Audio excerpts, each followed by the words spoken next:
నమస్తే welcome to Telugu రాజ్యం. ఇవాళ మనతో పాటు senior political and movies analyst Bharadwaj sir ఉన్నారు. సార్తో మాట్లాడదాం. సార్ నమస్తే. నమస్తే సార్, ఈ డైరెక్టర్ సందీప్ రెడ్డి వంగ వర్సెస్ దీపికా పడుకునే ఏం జరుగుతోంది ఏమిటి? ఆయన ఓపెన్గానే స్టేట్మెంట్లు ఇచ్చి పడేస్తున్నాడు. అండ్ అంటే మరో రామ్ గోపాల్ వర్మ అనుకోవచ్చా? ఆయన సినిమాల్లో క్యారెక్టర్లే కాదు, ఆయన కూడా చాలా అగ్రెసివ్గానే ఉన్నాడా? అండ్ దానికి దీపిక కూడా మొన్న జస్ట్ కొద్దిసేపు క్రితం సమాధానం కూడా ఇచ్చింది. ఎలా చూడాలి సార్ ఇవన్నీ? ఇవి అంటే డైరెక్టర్ వర్సెస్ హీరోయిన్స్ ఇప్పుడు కొత్తగా వచ్చినవా? అంటే స్టోరీ ఫస్ట్ నెరేట్ చేయడం, ఇష్టం లేక వెళ్ళి బయట అందరికీ చెప్పేయడం, ఇలాంటి గతంలో కూడా ఏమైనా జరిగాయండి? అసలు ఇప్పుడు ఈ ఇష్యూని ఎలా చూడొచ్చు? అంటే ఒకటి, దీపికానే హీరోయిన్ అనుకున్నారు ఇందులో. అవును, ఫస్ట్ స్పిరిట్ సినిమాలో ప్రభాస్ హీరో. అలాగే వాళ్ళిద్దరూ గతంలో ఇంకో సినిమాలో కలిసి నటించారు. అవును, దీపికాను ప్రభాస్.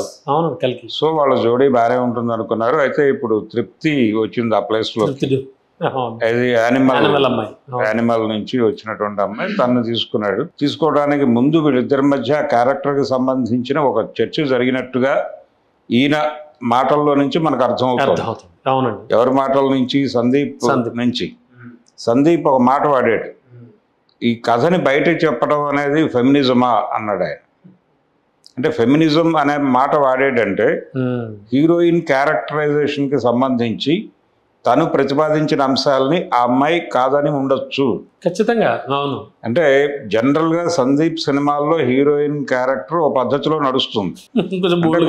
కొంత లొంగుబాటు ధోరణే ప్రదర్శిస్తుంది హీరోయిన్ క్యారెక్టర్. అవును, అగ్రెసివ్ గా ఉన్నట్టు కనిపించినప్పటికీ సాంప్రదాయాన్ని లొంగి ఉండేటువంటి పాత్రగానే నడుస్తుంది. అది యానిమల్లో రష్మిక చేసిన పాత్ర అయినా కావచ్చు, అర్జున్ రెడ్డిలో క్యారెక్టర్ అయినా కావచ్చు.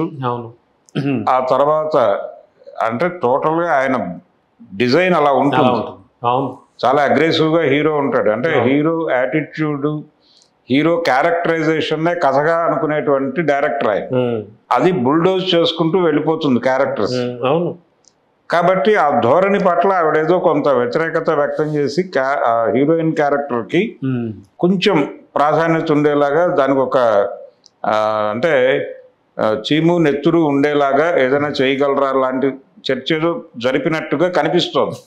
లేకపోతే ఫెమినిజం అనే మాట వాడ్డా. కాబట్టి ఆ డిస్కషన్ లో భాగంగా ఆవిడని వద్దనుకున్నాడు.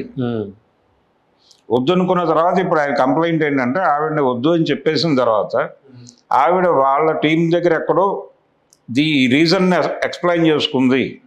అంటే ఈ సినిమాలో ఆ క్యారెక్టర్ ఇలా ఉండబోతోంది, అలా వద్దన్నాను నేను, అందుకు గాను నన్ను తొలగించారు. క్రియేటివ్ డిఫరెన్సెస్ అనే పద్ధతిలో దాన్ని ఈవిడ సవివరంగా వివరించడంతో కథ లీక్ అయింది. ఈ కథ ప్రపంచంలోకి వెళ్ళిపోవడం వలన అది సినిమాకి ఏమైనా డ్యామేజ్ అవుతుందా అనే దగ్గర మొదలైంది. నాకేముంది అని కూడా అన్నాడు. అదే అంటే స్టోరీ బయటకు వెళ్ళిపోవడం వలన, ఇప్పుడు ఆల్రెడీ సెట్స్ మీద ఉన్న సినిమా అది, ఇప్పుడు ఆ స్టోరీ బయటకు వెళ్ళిపోవడం వలన జరిగే నష్టమేం లేదు. ఈ స్టోరీని అతను ఎలా తీస్తాడు అనే క్యూరియాసిటీ అంశం మీద నా సినిమా విజయానికి దోహదపడుతుంది ప్రచారం అంతా అన్నట్టుగా అతను మాట్లాడుతున్నాడు. అది గతంలో ప్రూవ్డే.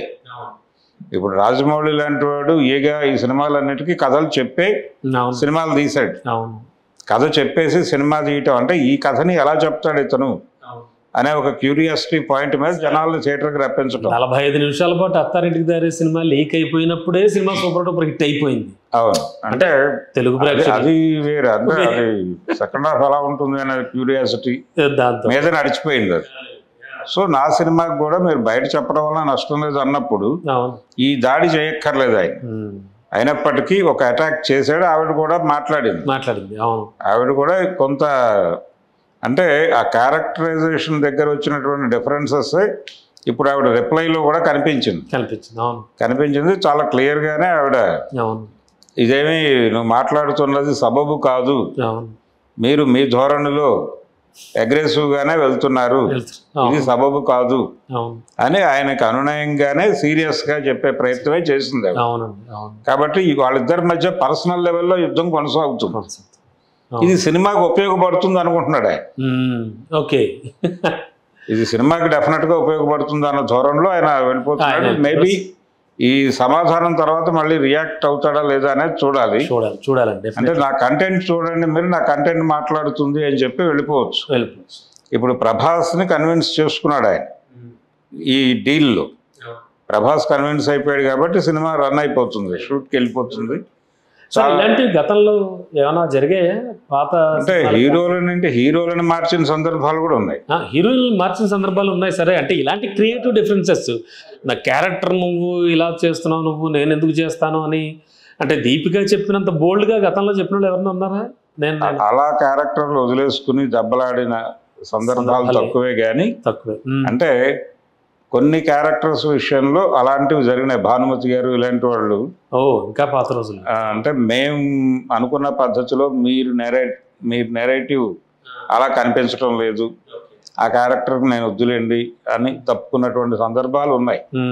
అయితే హీరోలని రేపు ముహూర్తం అనగా ఈ రోజు వరకు ఒక హీరోని ఎక్స్పెక్ట్ చేసి అందరూ సెట్కి వచ్చిన తర్వాత సెట్ మీద హీరోని మార్చిన సందర్భాలు కూడా ఉన్నాయి.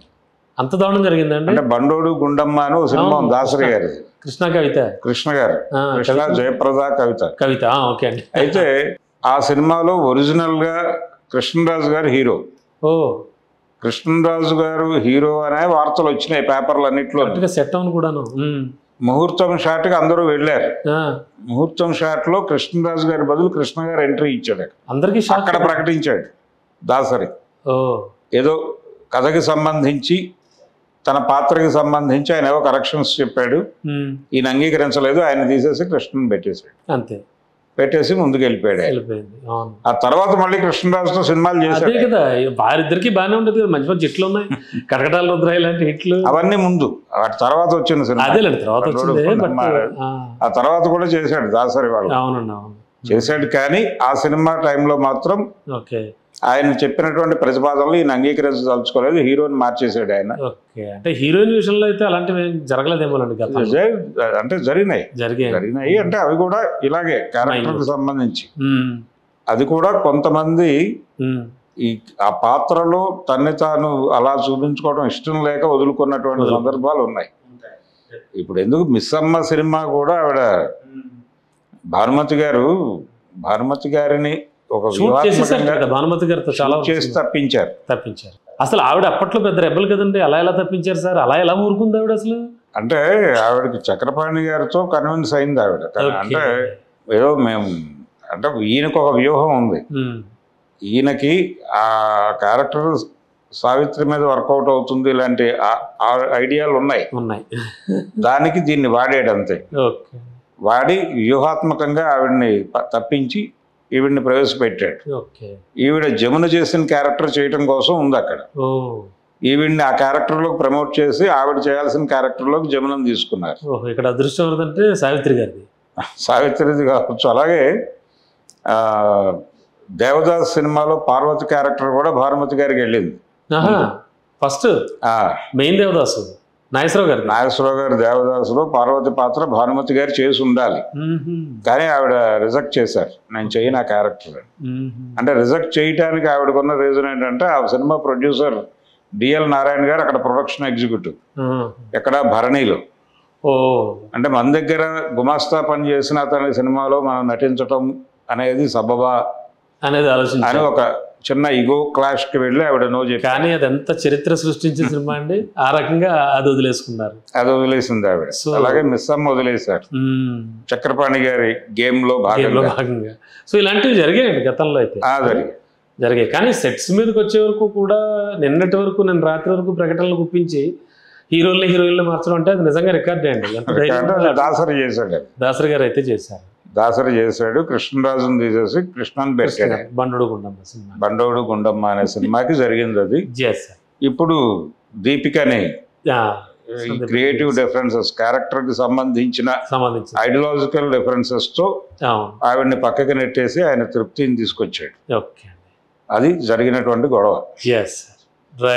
Thank you. హలో, తెలుగు రాజ్యం ఛానల్ చూస్తున్నారా? సామాజిక, రాజకీయ, జీవన చిత్రణే తెలుగు రాజ్యం. అతిశయోక్తులు, అసత్యాలు ఉండవు. రాజకీయ కోణం కాదు, ప్రజా కోణమే కొలబద్ద. తెలుగు రాజ్యం వీక్షణ మీ ఉత్తమ అభిరుచికి నిదర్శనం.